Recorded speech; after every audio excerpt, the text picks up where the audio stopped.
दोस्तों आज के इस वीडियो में हम डिस्कस करने वाले हैं आपके BSc third year fifth semester botany के यूनिट सेकंड से जुड़ा हुआ एक मोस्ट इम्पॉर्टेंट टॉपिक। और हमारा आज का टॉपिक है केमी ऑस्मोटिक मैकेनिज्म।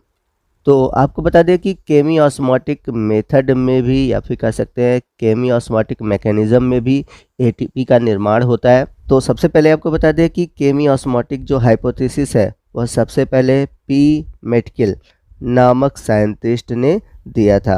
तो इन्होंने एक्सप्लेन किया था कि जो केमी ऑस्मोटिक मैकेनिज्म है इसमें एटीपी का सिंथेसिस क्लोरोप्लास्ट में होता है। तो इनका कहना था कि जो क्लोरोप्लास्ट है, क्लोरोप्लास्ट के मेम्ब्रेन में एक प्रोटॉन ग्रेडियंट डेवलप हो जाता है। तो प्रोटॉन ग्रेडियंट कहने का मतलब है कि मेम्ब्रेन के एक तरफ जो प्रोटॉन होंगे वो ज़्यादा होंगे और दूसरी तरफ प्रोटॉन कम होंगे। तो जिस साइड जो प्रोटॉन होते हैं वो इकट्ठा होते हैं तो कहते हैं कि उधर प्रोटॉन ग्रेडियंट है। ठीक है। तो थाइलाकॉइड में होता क्या है कि जो प्रोटॉन है वो एक्यूमुलेट होता है, इकट्ठा होता है। ठीक है। तो प्रोटॉन एक्यूमुलेशन के कारण होता क्या है कि एटीपी का सिंथेसिस होता है। तो ये एटीपी का सिंथेसिस कैसे होता है अभी हम आगे वीडियो में डिटेल से समझेंगे। तो इन्होंने कहा कि जब एटीपी का सिंथेसिस होता है कीमो ऑस्मोटिक मेथड के द्वारा तो उस समय बहुत सारे इलेक्ट्रॉन होते हैं, बहुत सारे प्रोटॉन होते हैं और कई सारे स्टेप से होकर जाकर एटीपी का सिंथेसिस होता है। तो कैसे प्रोटॉन ग्रेडियंट बनते हैं, कैसे इलेक्ट्रॉन जाता है, कैसे एटीपी का सिंथेसिस होता है, इसको हम पॉइंट वाइज समझेंगे। तो सबसे पहले क्या होगा कि क्लोरोप्लास्ट के जो थाइलाकॉइड है उसके ल्यूमेन में वाटर का फोटोलाइसिस होगा, यानी कि जो वाटर है वो ब्रेक डाउन होगा। तो वाटर के ब्रेक डाउन से आएंगे प्रोटॉन और ऑक्सीजन और साथ ही साथ इलेक्ट्रॉन भी रिलीज होते हैं। अब ये जो प्रोटॉन बनते हैं ये क्या कहते हैं कि ये स्ट्रोमा से ल्यूमेन यानी कि जो थाइलाकॉइड का ल्यूमेन है उसमें प्रवेश करते हैं। इसके बाद जो इलेक्ट्रॉन है जो कि बाहर की ओर गए वह NADPH के पास पहुंचेंगे। तो जो NADP रिडक्टेज है यह जो रिएक्शन है वो बाहर की ओर होगी, यानी कि स्ट्रोमा में होगी। और यदि बाहर की बात होगी तो बाहर का मतलब यहाँ पर थाइलाकॉइड का ल्यूमेन है। तो अंदर का मतलब स्ट्रोमा और बाहर का मतलब थाइलाकॉइड का ल्यूमेन। तो आइए डिटेल में हम हेडिंग वाइज समझते हैं। तो सबसे पहला था photolysis of water toward the thylakoid lumen.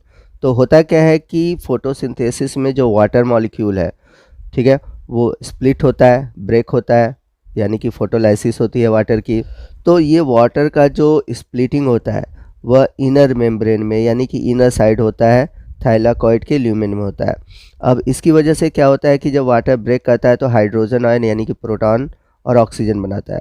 तो प्रोटॉन के बनने के कारण यानी कि जो प्रोटॉन बने हैं वह थाइलाकॉइड के ल्यूमेन में एक्यूमुलेट हो जाते हैं, यानी कि इकट्ठा हो जाते हैं। अब सेकेंड स्टेप में क्या होता है कि जो प्रोटॉन है वह बाहर से भी ट्रांसफ़र होते हैं थाइलाकॉइड का जो ल्यूमेन है उसके अंदर। तो ये बाहर से जो प्रोटॉन है वह कहाँ से आते हैं, वह आते हैं स्ट्रोमा से। तो होता क्या है कि जो क्लोरोप्लास्ट है उसका जो आउटसाइड मेम्ब्रेन है यानी कि जो स्ट्रोमा है वहाँ पर प्राइमरी इलेक्ट्रॉन एक्सेप्टर होते हैं। तो जब वाटर ब्रेक होता है जो इलेक्ट्रॉन निकलते हैं तो ये इलेक्ट्रॉन को एक्सेप्ट करते हैं। ठीक है। और इलेक्ट्रॉन को एक्सेप्ट करके जो अलग अलग इलेक्ट्रॉन कैरियर है उनको देते हैं। तो इलेक्ट्रॉन कैरियर क्या कहते हैं, इलेक्ट्रॉन को लेकर प्रोटॉन को जो स्ट्रोमा है, ठीक है, यानी कि स्ट्रोमा से प्रोटॉन को लेकर क्या करते हैं कि थाइलाकॉइड के ल्यूमेन में भेज देते हैं। तो एक तो वाटर से ऑलरेडी प्रोटॉन मिला हुआ है, अब जो दूसरा प्रोटॉन मिल रहा है वो कहाँ से मिल रहा है, स्ट्रोमा से मिल रहा है। कैसे मिल रहा है, जब इलेक्ट्रॉन मिल रहे हैं तो वो इलेक्ट्रॉन के मिलने के कारण वो क्या कर रहे हैं कि स्ट्रोमा के ल्यूमेन में प्रोटॉन को भेज रहे हैं। तो इस तरह से देखा जाए कि जो थाइलाकॉइड का ल्यूमेन है उसमें दो जगह से प्रोटॉन मिलते हैं, एक तो वाटर के टूटने से और दूसरा बाहर से जो अलग अलग इलेक्ट्रॉन कैरियर है उनसे। ठीक है। तो अब इस तरह से होता क्या है कि जो थाइलाकॉइड का ल्यूमेन है उसमें प्रोटॉन के इकट्ठा होने की वजह से वहाँ पर बन जाते हैं प्रोटॉन ग्रेडियंट। थर्ड स्टेप में क्या होता है, थर्ड स्टेप में क्या है कि एक एंजाइम है NADP रिडक्टेज जो कि स्ट्रोमा में पाया जाता है, यानी कि स्ट्रोमा का जो मेम्ब्रेन है वहाँ पर पाया जाता है। अब स्ट्रोमा में जो NADPH है, ठीक है, वो क्या करते हैं, प्रोटॉन रिमूव करते हैं कहाँ रिमूव करते हैं, स्ट्रोमा में। और आपको ये भी बता दूं कि जो NADP है, ठीक है, उसको भी प्रोटॉन की ज़रूरत होती है, यानी कि वो अगर NADP है वो प्रोटॉन लेता है तो वो रिड्यूस हो जाता है और रिड्यूस होकर बनाता है NADPH। तो स्ट्रोमा में जो प्रोटॉन है, ठीक है, वो हमें किससे मिला है, NADPH से। तो होगा क्या कि जो भी प्रोटॉन है स्ट्रोमा से, अब वो चला जाएगा थाइलाकॉइड के ल्यूमेन में। तो इस तरह से होगा क्या, जो ल्यूमेन है उसके अंदर pH क्या होगा, डिक्रीज होगा, और pH के डिक्रीज होते ही उसके अंदर बन जाएंगे प्रोटॉन ग्रेडियंट। तो याद रखिएगा, जब प्रोटॉन की मात्रा इंक्रीज होती है तो वहाँ पर क्रिएट होती है प्रोटॉन ग्रेडियंट और pH कम हो जाता है। तो इस तरह थाइलाकॉइड का जो ल्यूमेन है वहाँ पर प्रोटॉन ग्रेडियंट उत्पन्न होता है। तो ये जो ग्रेडियंट होते हैं ये बहुत ज़रूरी है ATP के निर्माण के लिए। तो ATP का सिंथेसिस कैसे होता है, तो हम सभी जानते हैं कि ATP के निर्माण के लिए एक एंजाइम की ज़रूरत होगी जो कि है एटीपेज, जो कि प्रोटॉन ग्रेडियंट के कारण जो चैनल है, स्ट्रोमा का जो चैनल है उसका जो F0 वाला पार्ट है उससे ट्रांसफ़र होता है। अब ये जो एटीपेज एंजाइम है इसके दो पार्ट होते हैं। एक तो होता है F0 जो कि थाइलाकॉइड मेम्ब्रेन के अंदर एम्बेडेड होता है, और ये एक ट्रांस मेम्ब्रेन चैनल की तरह काम करता है और फैसिलिटेट करता है प्रोटॉन के डिफ्यूज़न के लिए, जो कि मेम्ब्रेन के इस पार से उस पार होता है। एटीपेज एंजाइम का जो दूसरा पार्ट होता है जिसे हम बोलते हैं F1, तो ये बाहर की तरफ, यानी कि जो थाइलाकॉइड का जो आउटर सरफेस है उस साइड पाया जाता है, और एक तरह से यह स्ट्रोमा को फेस करता है।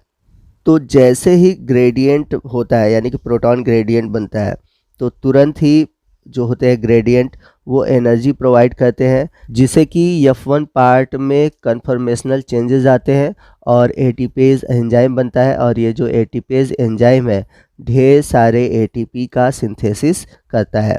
तो आइए ये सब जितनी बातें हैं मैं आपको फिगर के थ्रू समझाता हूँ ताकि आप अच्छे से इसको समझ सकें।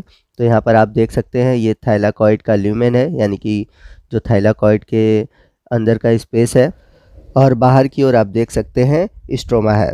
तो थाइलाकॉइड का जो मेम्ब्रेन है उसमें फोटोसिस्टम फर्स्ट और सेकंड मौजूद है, और जो NADP प्लस है, तो NADP रिडक्टेज के कारण यहाँ पर NADP का रिडक्शन हो रहा है और फॉर्मेशन हो रहा है NADPH का। तो वाटर का जब फोटोलाइसिस होता है तो ल्यूमेन के अंदर जो प्रोटॉन है उनका जो अमाउंट है वो बढ़ जाता है, यानी कि प्रोटॉन ग्रेडियंट बढ़ जाते हैं।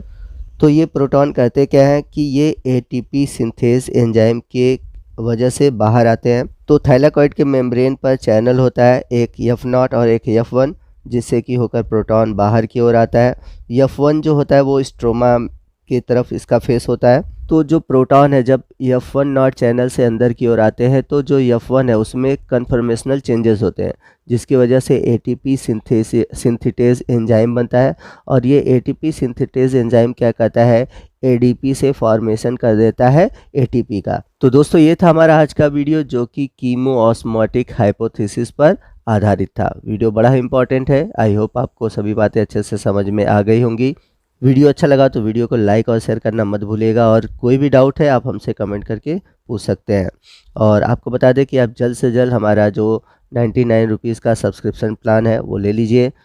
दिए गए नंबर पे आप पेमेंट कर सकते हैं 99 रुपीज़, और पेमेंट करने के बाद पेमेंट का स्क्रीनशॉट हमारे व्हाट्सअप नंबर यानी कि उसी नंबर पर आप करेंगे, और आपको जितने भी वीडियो के लिंक है, PDF है, सॉल्व पेपर है, वो सभी प्रोवाइड कराए जाएंगे। तो अब लिमिटेड ऑफ़र है, आप प्लीज़ जल्द से जल्द हमारा 99 रुपीज़ का सब्सक्रिप्शन ले लें। तो दोस्तों आज के इस वीडियो में बस इतना ही। मिलते हैं अगले वीडियो में अगले टॉपिक के साथ। तब तक के लिए जय हिंद, जय भारत।